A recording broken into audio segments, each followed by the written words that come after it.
Hi hello ವೀಕ್ಷಕರೇ, welcome back to my YouTube channel. ಹೇಗಿದ್ದೀರಾ ಎಲ್ಲರೂ? ಐ ಹೋಪ್ ಎಲ್ಲರೂ ಕೂಡ ಚೆನ್ನಾಗಿದ್ದೀರಾ ಅಂತ ಅಂದ್ಕೊಂಡು ಇವತ್ತಿನ ಈ ಒಂದು ವಿಡಿಯೋನ ಶುರು ಮಾಡ್ತಿದ್ದೀನಿ. ಸೊ ಇವತ್ತಿನ ವಿಡಿಯೋ ತಮಗೇನಾದ್ರು ಸ್ವಲ್ಪ ಆದರೂ ಇಷ್ಟ ಆದರೆ ಪ್ಲೀಸ್ ಮಿಸ್ ಮಾಡದೆ ವಿಡಿಯೋಗೆ ಲೈಕ್ ಮಾಡಿ, ಶೇರ್ ಮಾಡಿ, ಕಮೆಂಟ್ ಮಾಡಿ. ಹಾಗೆ ತಪ್ಪದೆ ನಮ್ಮ ಯೂಟ್ಯೂಬ್ ಚಾನಲ್ ಸಬ್ಸ್ಕ್ರೈಬ್ ಮಾಡ್ಕೊಂಡು ಸಪೋರ್ಟ್ ಮಾಡೋದನ್ನು ಮರಿಬೇಡಿ ಸ್ನೇಹಿತರೆ. ಬನ್ನಿ ಹಾಗಾದ್ರೆ ಇವತ್ತಿನ ಈ ಒಂದು ವಿಡಿಯೋನ ಶುರು ಮಾಡೋಣ. ಸ್ನೇಹಿತರೆ, ಭಾಗ್ಯಲಕ್ಷ್ಮಿ ಸೀರಿಯಲ್ ತಮ್ಮೆಲ್ಲರಿಗೂ ಗೊತ್ತಿರಬಹುದು. ತುಂಬ ಜನ ಹೆಣ್ಮಕ್ಳಿಗೆ ಇದು ಒಂದು ಸ್ಫೂರ್ತಿದಾಯಕ ಕಥೆ ಅಂತಲೇ ಹೇಳ್ಬೋದು.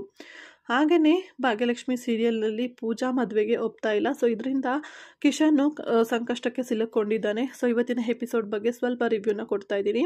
ಸೊ ಕಲರ್ಸ್ ಕನ್ನಡ ಧಾರಾವಾಹಿಯಲ್ಲಿ ಪ್ರಸಾರವಾಗುತ್ತಿರುವ ಭಾಗ್ಯಲಕ್ಷ್ಮಿ ಧಾರಾವಾಹಿಯಲ್ಲಿ ಭಾಗ್ಯ ತಂಗಿ ಪೂಜಾ ಹಾಗೂ ಕಿಶನ್ ಮದುವೆ ಎಪಿಸೋಡ್ ಕುತೂಹಲ ಮೂಡಿಸಿದೆ.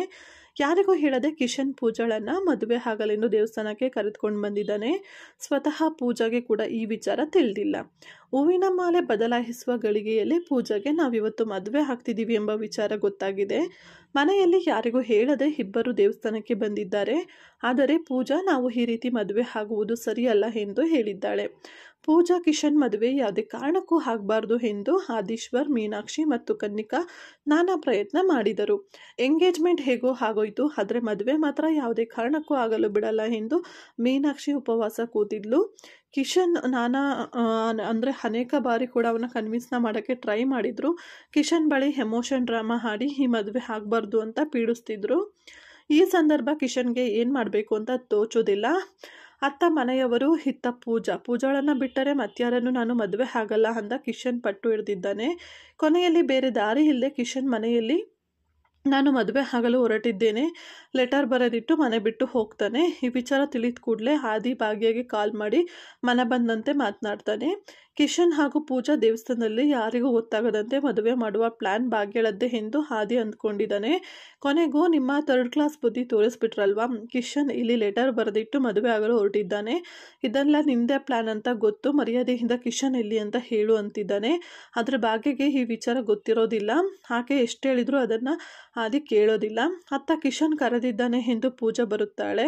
ಪೂಜಾಳನ್ನ ಕಿಶನ್ ಕಾರಿನಲ್ಲಿ ಕೂರಿಸಿ ನಿಮಗೊಂದು ಸರ್ಪ್ರೈಸ್ ಇದೆ ಎಂದು ಹೇಳಿ ಮೊದಲಿಗೆ ಸೀರೆ ಅಂಗಡಿಗೆ ಕರೆದುಕೊಂಡು ಹೋಗಿ ಅದನ್ನು ಉಟ್ಟುಬಾ ಎಂದು ದೇವಸ್ಥಾನಕ್ಕೆ ಕರೆದುಕೊಂಡು ಹೋಗಿದ್ದಾನೆ. ಅಲ್ಲಿ ಕಿಶನ್ ಸ್ನೇಹಿತೆ ಮದುವೆ ಎಲ್ಲ ತಯಾರಿ ಮಾಡಿರ್ತಾಳೆ. ಪೂಜಾಳಿಗೆ ಇಲ್ಲಿ ಏನು ನಡೀತಿದೆ ಎಂದು ಗೊತ್ತಾಗಲ್ಲ. ಮೊದಲಿಗೆ ಕಿಶನ್ ಒಂದು ಸಣ್ಣ ಪೂಜೆ ಇದೆ ಎಂದು ಸುಳ್ಳು ಹೇಳ್ತಾನೆ. ಕೊನೆಯಲ್ಲಿ ಕಿಶನ್ ಇವತ್ತು ನಾವು ಮದುವೆ ಆಗ್ತಿದ್ದೀವಿ ಎಂಬ ಸತ್ಯವನ್ನು ಹೇಳಿದ್ದಾನೆ. ಸೊ ಇದನ್ನು ಅರ್ಥಂತಹ ಪೂಜಾ ಇದ್ದಳು, ನಾವು ಈ ಥರ ಮದುವೆ ಆಗೋದು ಖಂಡಿತವಾಗ್ಲೂ ತಪ್ಪು, ಇದರಿಂದ ನಮ್ಮ ಅಕ್ಕನ ಮರ್ಯಾದೆ ಹೊರಟೋಗುತ್ತೆ. ಸೊ ನಮ್ಮನೇಲಿ ನಮ್ಮ ಅಪ್ಪ ಅಮ್ಮ ಆಗಬಹುದು, ನಮ್ಮ ಅಕ್ಕ ಆಗಬಹುದು, ನನ್ನ ಈ ಥರ ಬೆಳೆಸಿಲ್ಲ.